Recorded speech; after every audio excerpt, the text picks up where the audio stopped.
What if climate stories could actually change the way you live and make your life better too? In a new episode of Simply Sustainability, I'm joined by Samantha Harrington, the Director of Audience Experience at Yale Climate Connections, a climate news service by the Yale School of the Environment that makes climate science and solutions accessible and engaging. Hi, Sam. Welcome to Simply Sustainability. We are very glad to have you here with us today, and thank you for joining us. So let's get started with the first question. Can you tell us about the work of Yale Climate Connections and how it makes climate change relatable and accessible?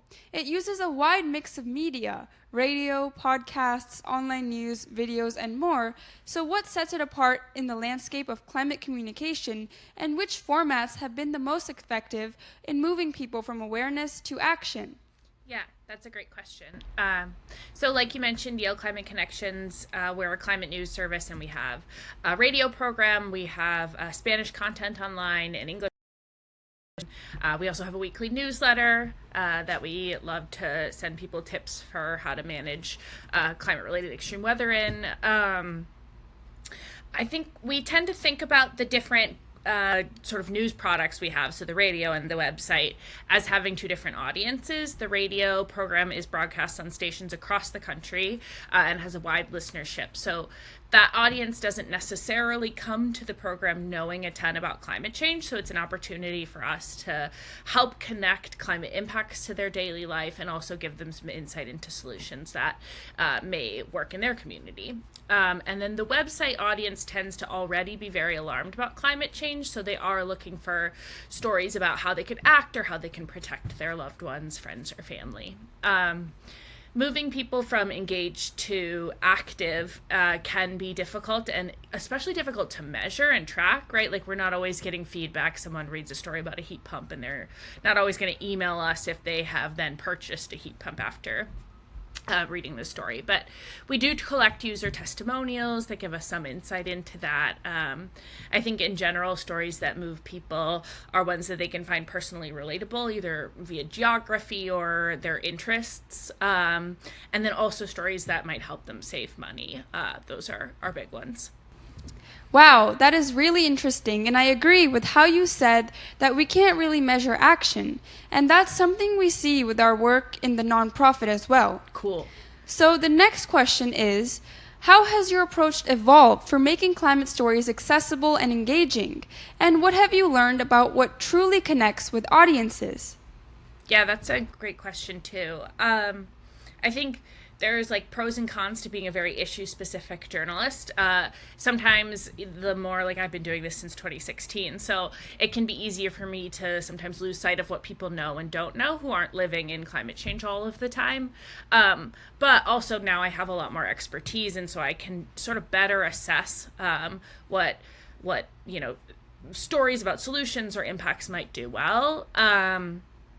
So I think that the primary thing that has changed is I think I'm probably a better writer and reporter, and I better at sticking to sort of one point in a story, and I tend to be really focused on kind of news you can use, so news that the audience might easily be able to read the story, understand what their next step is, so that they can easily take it. News you can use. I love that. And maybe that is an important lens we can also keep in mind in our own work with the sustainability lens. The next question is that you've worked on a number of international projects in places like Jordan, Malawi, Morocco, and more. So based on these experiences, what can we learn from communities abroad about adaptation, resilience, and communication in the fight against climate change? Yeah. So I will say all of those projects were before I was a climate reporter, so they weren't climate specific, but we know that climate change is a global problem and a global project, and there is so much that we can learn from what's happening in other countries. Just yesterday, I watched a PBS Terra YouTube story about urban heat islands, and it seems like the city of Medellin in Colombia is doing a ton of really great work. So I think there's lessons, to be learned from how cities and countries are adapting to climate change. But yeah, it's obviously a problem that it's going to take everyone to solve. So a lot of international ties and projects definitely fall into that.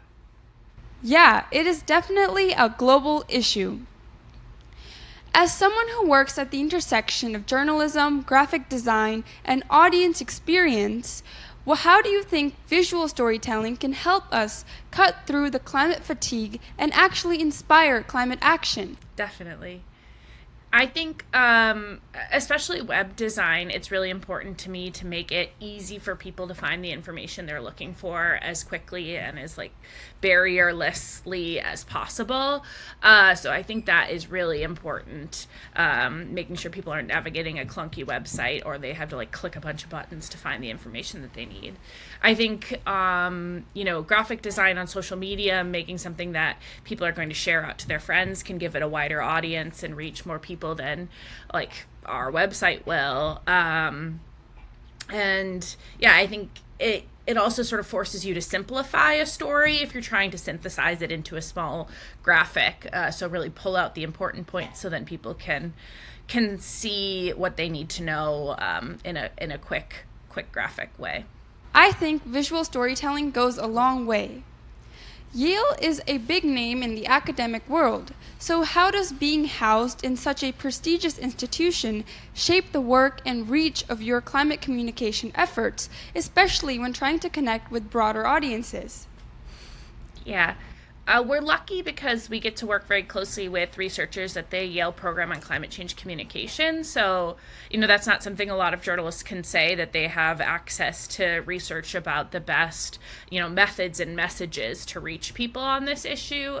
So we learn a lot from them that is really, really helpful and a huge plus. And then I think also in a kind of era of mis and disinformation, having the Yale brand name can help people understand right away that this is information that they can trust. It's been vetted, and our reporting is well researched and fact checked.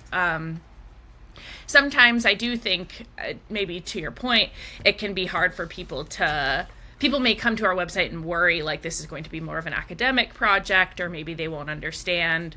But I think that, we increasingly are building an audience that knows that they can come to us for news you can use information that is written, not in jargon, written in a way that everyone can understand. I think, especially on the Spanish side of things, this is something we've really had to think about, how to make sure the information is accessible and people aren't made more wary by the Yale name. But I think in general, it's a huge asset to us. It's very interesting to learn how access to researchers from the Yale program on climate change communication enriches your work. And I also appreciate the point of how in the landscape of mis and disinformation, having the Yale brand name adds credibility to your work. So I was reading your bio and I noticed that you have a particular focus on the U.S. Midwest as a lens for climate storytelling. So what about the region is particularly compelling or important to you in the broader climate conversation? Yeah.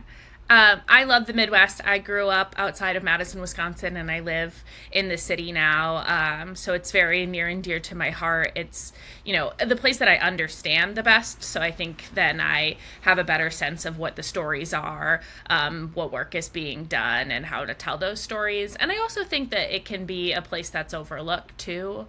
Sometimes the upper Midwest, especially, so like Minnesota, Wisconsin, Michigan, are talked about as climate havens, because, we don't have risk of hurricanes or sea level rise, and not necessarily as big of wildfires as a place like California or Colorado might have.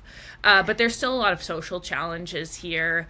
We don't have enough housing, things like that. So I think it's really important to talk about this region in a nuanced way, especially when conversations like the climate haven conversation comes up. That is very interesting. Your LinkedIn profile states that you are a climate journalist who is always looking for new ways to tell stories that matter. In a world saturated with urgent issues, how do you personally define what matters, and what guides your choices on which stories to pursue? I think lately the stories that I'm most drawn to as stories that matter are stories that I think have information that people can use to either improve their quality of life or even potentially save lives. I think especially now in the summer when there are a lot of heat waves there's a lot of information I think that people don't necessarily have about how to stay safe, and also with flooding or hurricanes too. So that information tends to be what I'm prioritizing. But in general, it's important to me to do reporting that helps people have like safer, healthier, and happier lives. Like that feels like a role that I think journalism should play. Yeah, and that's how we make our content actionable. And it gives the audience information to help them become safer, healthier, and happier in their lives, as you said. And I think it's an important lens that we focus on in our nonprofit as well. Cool. So moving on, as the director of audience experience, how do you define success? What metrics do you use to measure audience engagement with your climate communication efforts? I love this question because it's something that I think about a lot. We're not an advertisement funded publication, so the traditional statistics that a journalism organization is looking for, like a digital publication, are things like page views or clicks or time on page, which comes kind of from the drive to sell your product, sell your page space on your website to advertisers. So then if that is not something we're doing, we think a lot about, well, then what does matter to us? What should we be tracking? And we do track things like page views and reach and time on page, etc. But we also increasingly are looking at how many other news organizations are republishing our stories. Who are those news organizations? How often are our reporters or contributors or editors being interviewed for other publications? Looking at social media reach, looking at testimonials from readers. We do right now a biannual, but maybe in the future annual survey of our audience. So that gives us a lot of information about what kind of stories people are finding useful, and also the way that they are using the information they're getting from us. So we do a mixture of things, but I think it's also an ever-evolving thing to try and figure out what it is most important to us, like what impact is most important to us, and then how to track it. I think they're really interesting and ever-changing questions. Thank you for sharing about the metrics you use and how you measure your success and the impact of your work. That is very interesting. So moving on, what is some advice you could give to Gen Z about how they can contribute to combating the climate crisis? Definitely. This isn't necessarily Gen Z specific, but I always tell people to find out what's going on in their neighborhood, their city, their county, because that's where you can have the most impact. It's where you have the most information about your neighbors, your city. Go to city council meetings, and really getting involved in action can make you, if you're feeling a lot of like despair or grief or guilt or any of those feelings, like being in community can really help. I think alleviate some of that stress. And then I guess the only like Gen Z specific thing I have is sometimes when I work with students, like college undergraduate students, and this is obviously a generalization, it's not necessarily everybody is feeling it, but feel a sort of pressure to not make mistakes or to get everything right the first try. And I'm always trying to, help them like be less afraid, I guess that's not quite the right word, but feel more comfortable taking doing new things where they maybe will make a mistake. And then if a mistake does happen, like being like, it is not a big deal, like it happens to all of us. Certainly I have made mistakes. I'm constantly making mistakes. So yeah, I think going into any of your work, but especially in work that feels really like mission and value aligned, like climate does to a lot of us, you can put a lot of pressure on yourself to be perfect. And that can sometimes be, make it harder to get work done. And also, so just be kinder to yourself, let yourself mess up sometimes. Yes, thank you. That is very valuable advice for our Gen Z audiences. But as you said, totally. I think that advice is relevant to anyone who is interested in solving the climate crisis. Finally, what is the most valuable career advice you've learned or received along the way? Definitely. I think just working with good people, that makes, especially work that can be emotionally difficult, it makes a world of difference to know that you have teammates that you trust, and you can sort of be open and vulnerable with. And then the other part of that, I think, is to also make sure that your life outside of work is fulfilling and it feels good. So you have a good community and you have friends and you have an identity outside of work. I think especially as you're doing work like the work that I do or the work that you do, it's important to be able to kind of like close the computer at the end of the day and then like go live your life, because it can be difficult, this work. Yeah, thank you for sharing this important message and reminding us of the importance of building a community. This is very valuable advice because, as you said, our work can be emotionally challenging sometimes. And that brings us to the end of our interview. Thank you so much for sharing your time and for your expertise. And we love the work that you are doing at Yale Climate Connections. Thank you so much. This is great. And for our audience who would like to learn more about Yale Climate Connections, you can find the link to their channels on the screen.